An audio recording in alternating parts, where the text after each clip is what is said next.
You may have noticed I've been on a Zelda kick lately that's revealed a lot about the franchise's strange polarity. Clear battle lines have been drawn over whether the series is actually that good, if the newest games are that good, or whether the pre-Breath of the Wild games are in fact that good.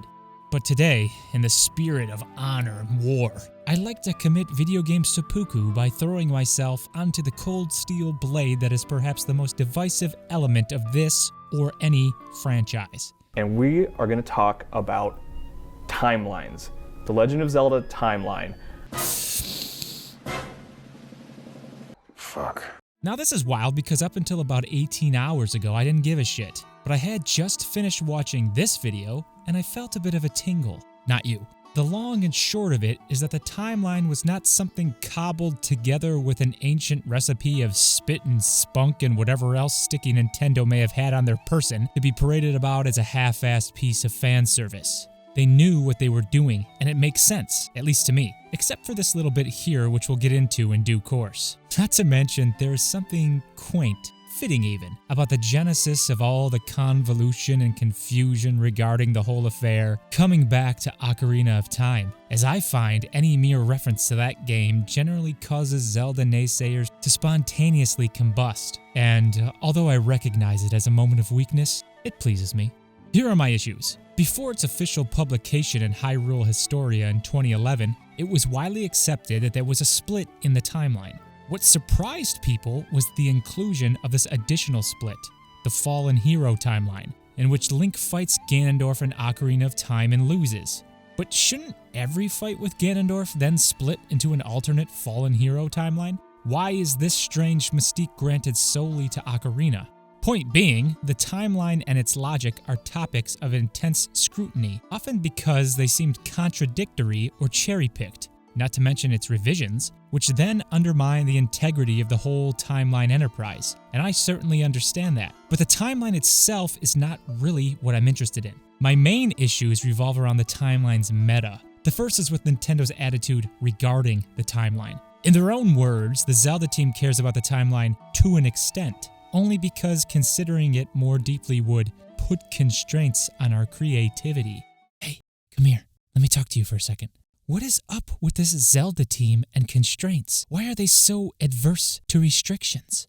In my estimation, having constraints that bind your story can actually lead to more creative stories, and not easy, meaningless ways out through a multiverse, which has sort of happened with the new games. They are so far flung into the future as to be a separate universe with shallow references which no longer leave interesting trails in which to hunt connections to past games, a la Wind Waker and Twilight Princess. Which leads to my third issue, one which perhaps renders all other issues moot. And that's what Nintendo did in the Creating a Champion book. On a page explaining Hyrule's history, they put in this little blurb. To me, this makes one thing clear. Regardless of what they say, the timeline no longer matters to Nintendo. What they're saying here is that anything that has occurred in the distant past has become so obscured as to not have any impact on the current games. Now, I'm unbothered by this, as long as the story within a single game stays consistent. I find it quite clever that a series about retelling legends refers to its past as a series of legends. But then people played Breath of the Wild and saw all these elements from the 3 timelines in one game, and then there was raucous shouting about convergences and Hyrule Warriors and then Tears of the Kingdom, and now there's a 4th potential timeline, and all this deeply matters, doesn't it, huh?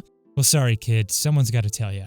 Let me paint you a picture. In the ancient Babylonian New Year's festival of Zagmuk, a criminal was anointed as a mock king and then killed at the end of the festival. For our current New Year, we watch a spherical contraption adorned in lights slowly be lowered onto the roof of a building. We yell at this sphere, casting our wishes upon it, but it holds no loyalty, obeys no master.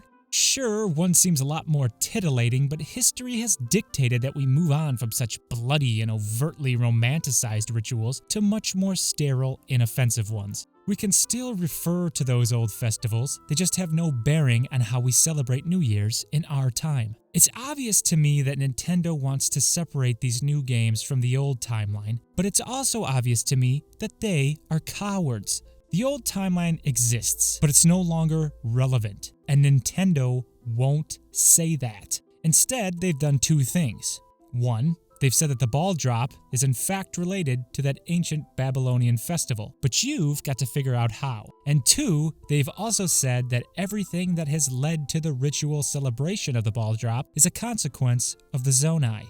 The official Zelda timeline had its day, but it's clear that its traditions are no longer cared about or followed by those who were its keepers. The ancient Babylonian festival is ending. It's time we kill the mock king. I don't agree that you should let the past die, but you shouldn't dwell on it. Let's just hope that whatever rituals the future holds are better than a ball drop.